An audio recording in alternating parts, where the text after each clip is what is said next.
നമ്മൾ ഇന്നൊരു ഓംലെറ്റ് ഉണ്ടാക്കുന്ന ഇതാണ് കാണിക്കുന്നത്. അതിന് ആവശ്യമായത് മല്ലിയില, കറിവേപ്പില, ചുവന്നുള്ളി, പച്ചമുളക്, മുട്ട. ഇത്രയും സാധനങ്ങൾ വെച്ചിട്ടാണ് നമ്മൾ ഓംലെറ്റ് ഉണ്ടാക്കുന്നത്. അതിനാവശ്യമായ സാധനങ്ങളെല്ലാം നമ്മൾ ചെറുതായി അരിഞ്ഞെടുക്കണം. അപ്പം ആദ്യമായിട്ട് ചുവന്നുള്ളി അരിയുക,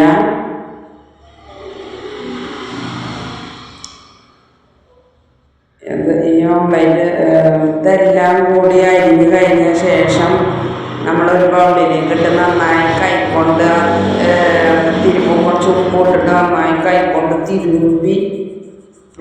തിരുമ്പിയെടുക്കണം. അതൊന്നും ഞാൻ കാണിക്കണില്ല.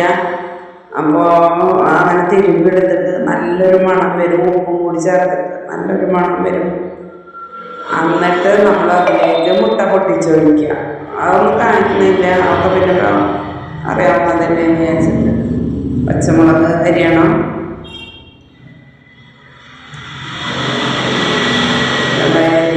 കഴിഞ്ഞാൽ മല്ലിയില അരിയുക,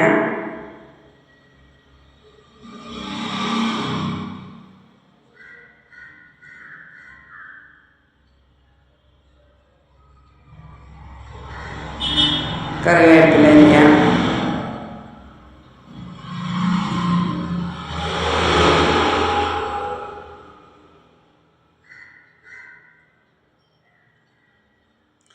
എല്ലാം ഇതൊരു ബൗളിലിട്ട് നന്നായി ഞാൻ മുന്നേ പറഞ്ഞ തിരുമ്പി പിടിപ്പിച്ച് മിക്സാക്കി അതിന് മുട്ട ഒഴിച്ച് പതപ്പിച്ച് വെച്ചതാണിത്.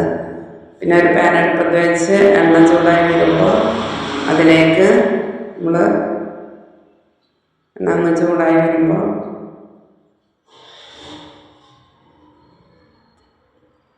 അതിലേക്ക് ഒഴിക്കാം.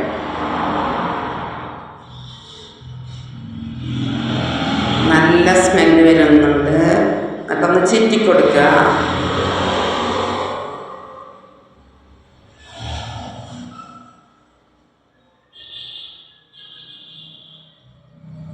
എന്നിട്ട് അതിലുള്ള പച്ചമുളക്, മല്ലിയില, ചുവന്നുള്ളി അതിൻ്റെ എല്ലാ ഭാഗങ്ങളിലേക്കും ആക്കി കൊടുക്കുക.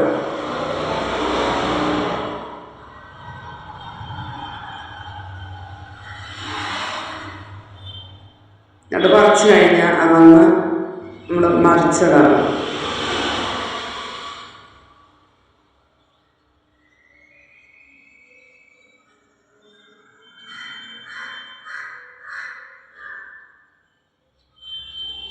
മറിച്ചിട്ട് കഴിഞ്ഞ് നമ്മളിങ്ങനെ 4 പീസാക്കി കട്ട് ചെയ്യാൻ വേണ്ടി ഇങ്ങനെ വരണ്ട്. ഇതാണ് മറിച്ചിടുക.